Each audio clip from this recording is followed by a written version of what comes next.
donné un morceau. Je suis sûr que de sa blanche main, cela vous paraîtra léger. Maintenant donc, chantez s'il vous plaît. Nous écoutons de toutes nos oreilles. Je n'ose devant des connaisseurs. Ce ne sont pas des chansons de table.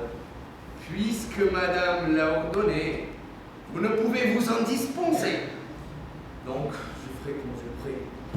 N'avez-vous pas encore, monsieur Fortunio, adressé de vers à madame?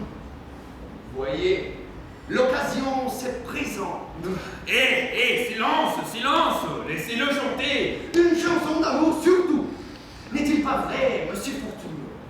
Pas autre chose, je vous en conjure.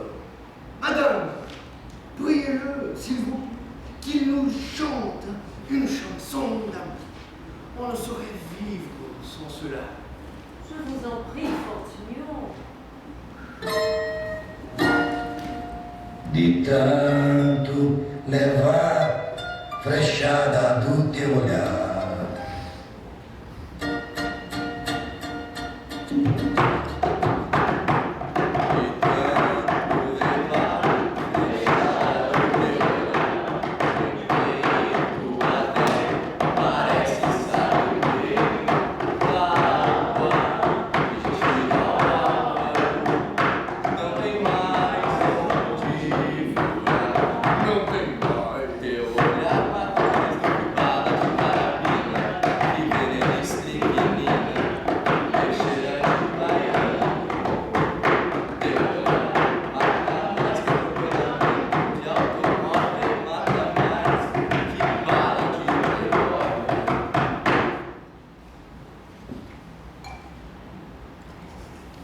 En vérité, le petit gaillard est amoureux, comme il le dit.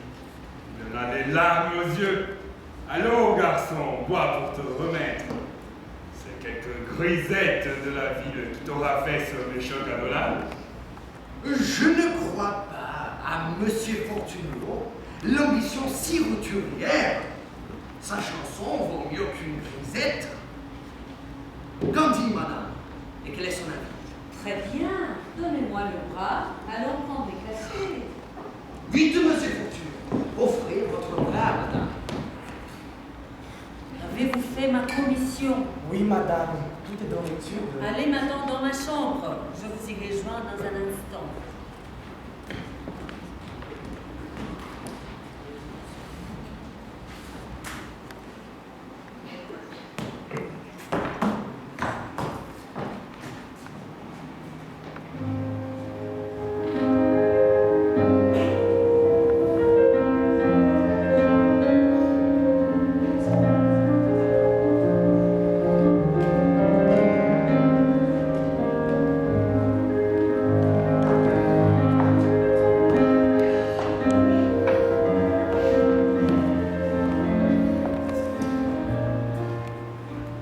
Est-il un homme plus heureux que moi?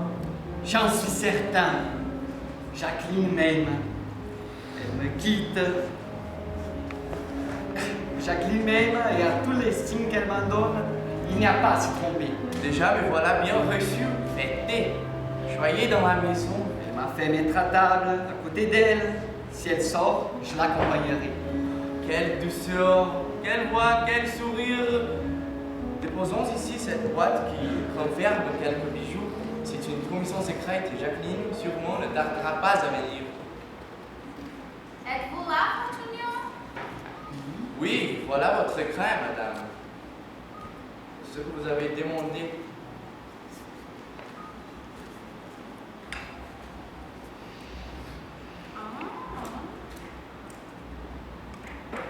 Merci, vous êtes homme de parole et je suis contente de vous. Comment vous dire ce que j'éprouve? Au regard de vos yeux, changez mon sort. Je ne vis que pour vous servir.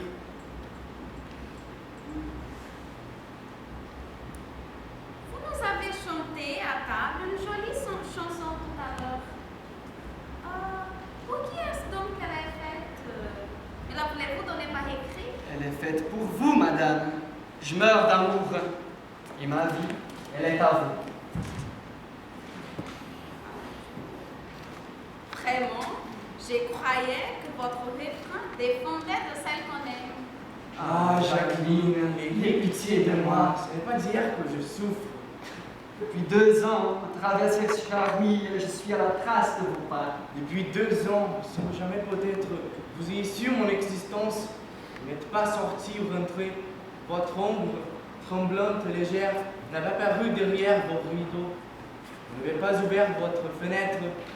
Vous n'avez pas remué dans l'air que je n'ai plus cela, que je ne vous ai vu. Dieu sait que ma douleur est vraie, que je vous aime à en mourir. Moi je ne dis rien et voilà qu'aujourd'hui je suis le gardien du sommeil de ces nuits, je vais mourir. Je ne souris pas de vous entendre dire que vous m'aimez depuis 2 ans. Mais je souris de ce que je pense qu'il y aura 2 jours demain. Que je vous perde, c'est la vérité, la mais aussi chère que mon amour. Que je vous perde s'il y a 2 ans que je n'existais que pour vous. Levez-vous donc. Si on venait, qu'est-ce qu'on penserait de moi? Non, Je ne me leverai pas. Je ne quitterai pas cette place et vous ne croyez mes paroles. Si vous repoussez mon amour, du moins n'en douterez-vous pas. Est-ce une entreprise que vous faites? Une entreprise pleine de craintes, pleine de misère et d'espérance. Je ne sais si je vis ou si je meurs. Comment j'ai osé vous parler? Je n'en sais rien.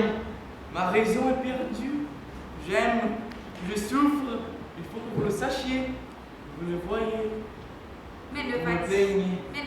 pas rester là une heure? Ces méchants enfants décidés. Allons, levez-vous, je le veux. Vous croyez donc à mon amour? Non, je ne crois pas. Cela m'arrange de n'y pas croire. C'est impossible. Vous ne pouvez douter. Mais pas, on ne se prend pas si vite à 3 mots de galanterie. Grâce, jetez les yeux sur moi. Qui m'aurait appris tromper? Je suis un enfant né d'hier, je n'ai jamais aimé personne. Vous faites la cour aux grisettes. Je le sais comme si je l'avais vu. Vous vous manquez. Qui a pu vous le dire? Oui, vous allez à la danse et au dîner sur le gazon. Avec mes amis le dimanche. Quel mal y a-t-il à cela? Je vous l'ai déjà dit hier. Cela se conçoit. Vous êtes jeune et à l'âge des cœurs riches, on n'a pas de lèvres avares. Que faut-il faire pour vous convaincre? Je vous en prie, dites-le-moi. Vous demandez un joli conseil. Eh bien, il faudrait le trouver. Seigneur mon Dieu, Je n'ai que des larmes. les larmes prouvent-elles qu'on aime? Quoi? Me voilà à genoux devant vous. Mon cœur à chaque battement voudrait s'élancer sur vos lèvres. Ce qui m'a jeté à vos pieds, c'est une douleur qui m'écrase. Je combats depuis 2 ans que je ne peux plus contenir. Et vous restez froide et incrédule.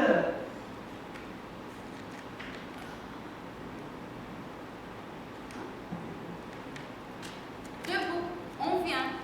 Je vous crois. Je vous aime. Moi je ne dis rien et voilà qu'aujourd'hui je suis le gardien du sommeil de ces nuits, je vais mourir. Je vous aime. Mais sortez par le petit escalier. Revenez en bas, je serai. Elle m'aime, Jacqueline m'aime. elle s'éloigne, elle me quitte ainsi. Non, je ne puis descendre encore. Silence, on approche, quelqu'un l'arrête, on vient ici. Vite, sortons. Sortons.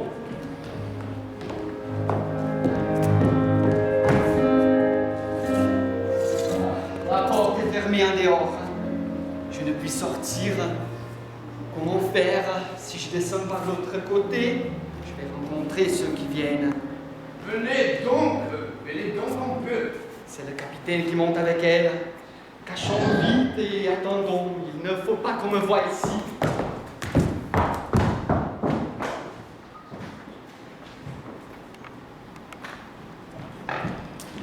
Ah, bleu, madame, je vous cherchais partout.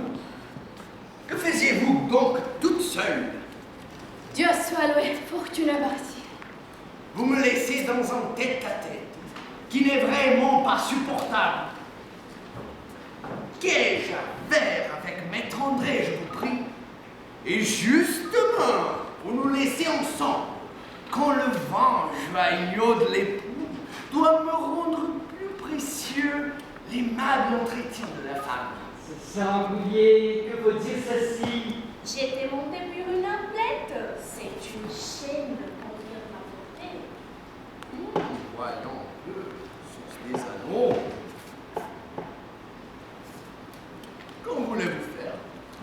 Est-ce que vous faites un cadeau? Vous savez bien que c'est notre farde. Mais en conscience, c'est de l'heure. Si vous comptez tous les matins user du même stratagème, notre jeu finira bientôt par ne pas valoir. À propos, que ces dîners m'a amusé. Et quelle curieuse figure à notre jeune initié. Initié à quel mystère? C'est moi qui veux parler. La chaîne est belle, c'est un bijou de prix. Vous avez eu là une singulière idée. Sûrement, c'est moi qui parle. Il s'agit de 1000 impôts. Vous rendrez cela, je suppose, au bijoutier qui l'a fourni. Entre la chaîne, et pourquoi donc? Sa chanson surtout m'a ravi. Et Maître André l'a bien remarqué. Ah, il en avait, Dieu me pardonne, le larme à l'œil pour tout de bon. J'ose croire n'y comprendre encore. Sans rêve, si je l'ai veillé. Qu'est-ce donc ce clavaroche? Du reste, il devient inutile de pousser les choses plus loin. À quoi bon un tiers incommode si les soupçons ne reviennent plus? Ces maris ne manquent jamais d'adorer les amoureux de leur femme. Où est-ce qui est arrivé? Du moment qu'on se fie à vous, il faut souffler sur le chemin. Non, qui peut savoir ce qu'arrivera? Avec ces caractères-là, il n'y a jamais rien dessus. Et il faut garder sur la main de quoi se tirer d'embarras. Passe-moi leur jouer, ce ne peut être sans motif. Toutes ces paroles sont des énigmes. Je suis d'avis de le congédier. Comme vous voudrez. Dans tout cela, ce n'est pas moi que je consulte. Mais qui sait si demain, ce soir, dans une heure, ne viendra pas une bourrasque. Il ne faut compter sur le calme avec le peu de sécurité. Tu crois? Saint du Christ! Il est sonant! Faisons du reste ce que vous voudrez. Sans évancer tout à fait le jeune homme, on peut le tenir en haleine, mais d'un peu loin, et le mettre aux lisières. Si les soupçons de Maître André lui revenaient jamais en tête, eh bien, alors on aurait apporté votre monsieur Fortunio pour les détourner de nouveau. Je le tiens pour poisson d'eau vive. Il est friand de l'hameçon. Il me semble qu'on a remoué. Oui, j'ai cru entendre un souffle. C'est probablement Madeleine. Elle range dans le cabinet.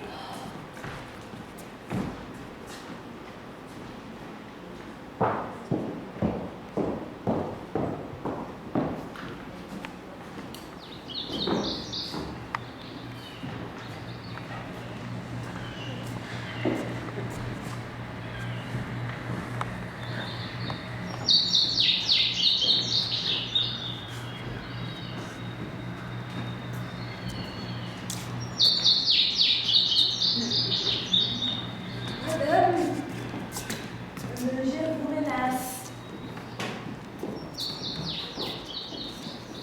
Comme j'étais tout à l'heure dans la salle, j'ai vu d'entendre Maître André qui causait avec un de ses clercs. Autant que j'ai pu deviner, il s'agissait d'une embuscade qui doit avoir lieu cette nuit. Une embuscade? En quel lieu? Pourquoi faire? Dans l'étude, les clercs affirmaient que la nuit dernière, ils vous avaient vu, madame, et un homme dans les jardins. Maître André jouait ces grogneux qu'il voulait vous surprendre et qu'il vous ferait un procès. Tu ne te trompes pas, Madeleine. Madame fera ce qu'elle voudra. Je n'ai pas l'honneur de ses confidences. Cela n'empêche qu'elle ne rentre en service. J'ai mon orage qui m'attend. C'est bien, et vous pouvez compter que je ne serai pas ingrate. Avez-vous vu Fortunio ce matin? Où est-il? J'ai à lui parler. Il n'est pas venu à l'étude. Les jardiniers, à ce que je crois, l'ont aperçu. Mais on a tenté de lui et on le cherchait tout à l'heure de tous les côtés du jardin. Va maintenant, tâche de le trouver.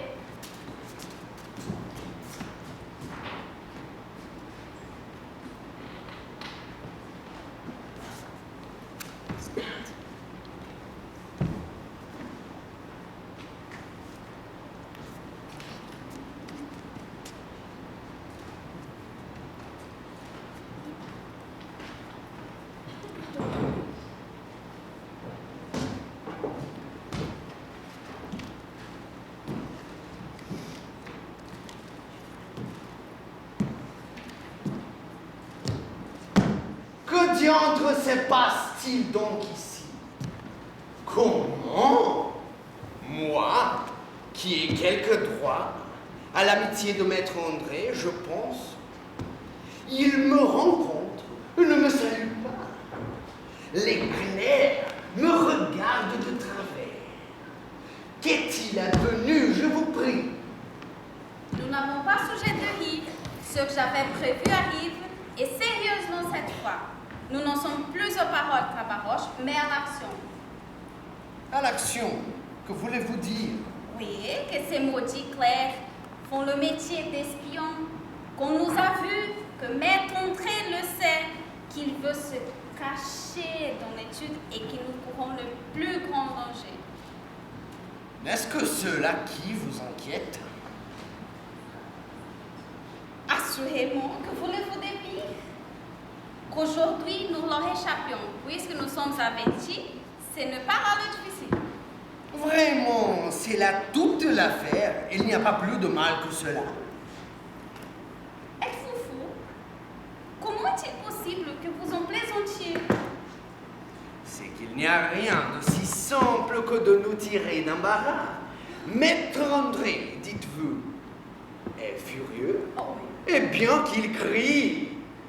Quel inconvénient! Il veut se mettre en embuscade. Qu'il s'y mette, il n'y a rien de mieux.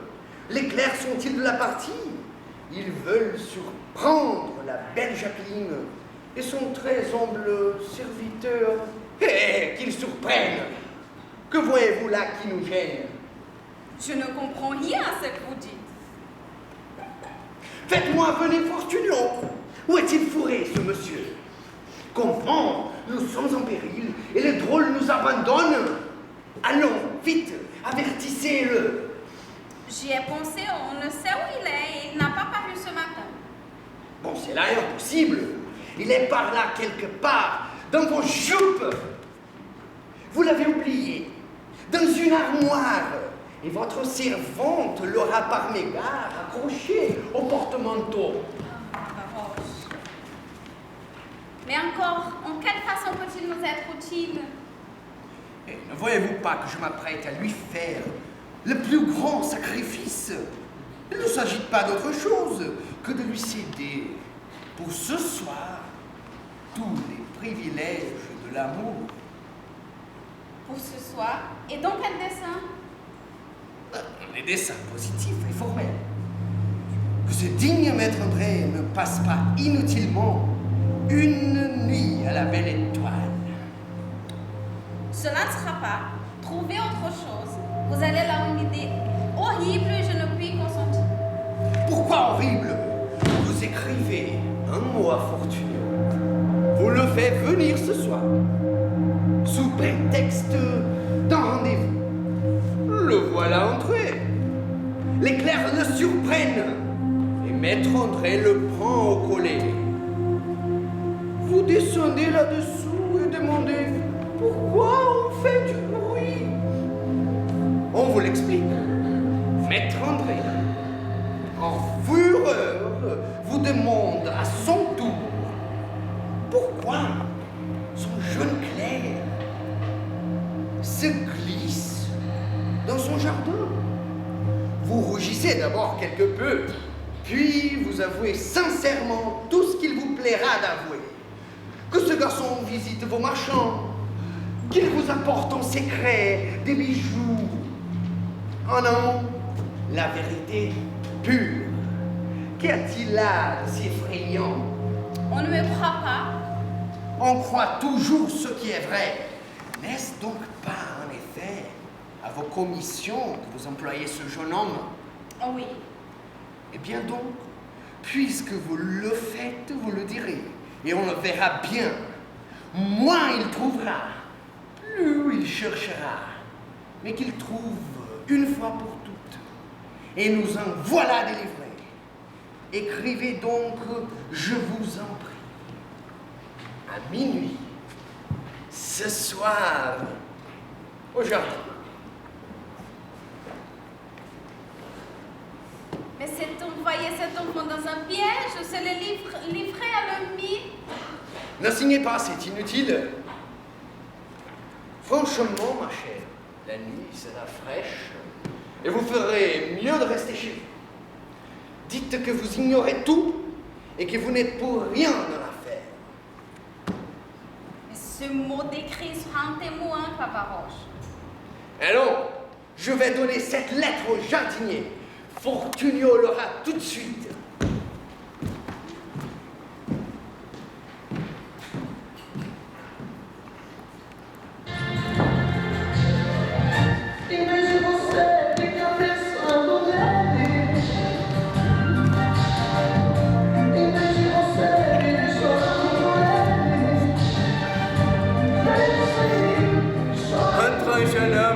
Amoureux de soi, uniquement pour lui détourner des soupçons tombés sur un autre. Lui laisser croire qu'on l'aime. Voilà ce qui fait sourire une femme. Voilà ce qu'elle fait d'un petit air distrait. C'est ton premier pas, Fortunio, dans l'apprentissage du monde. Ah, Dieu merci, je vous trouve enfin. Madame, vous demande d'aller dans sa chambre. Venez vite. Elle vous attend. Sais-tu ce qu'elle a à me dire? Mes oreilles, elle l'est maintenant. Vous avez donc affaire aux arbres. Elle est bien en quête. Allez, toute la maison est en colère. Voilà donc, monsieur. On cherche partout. Voilà mon document.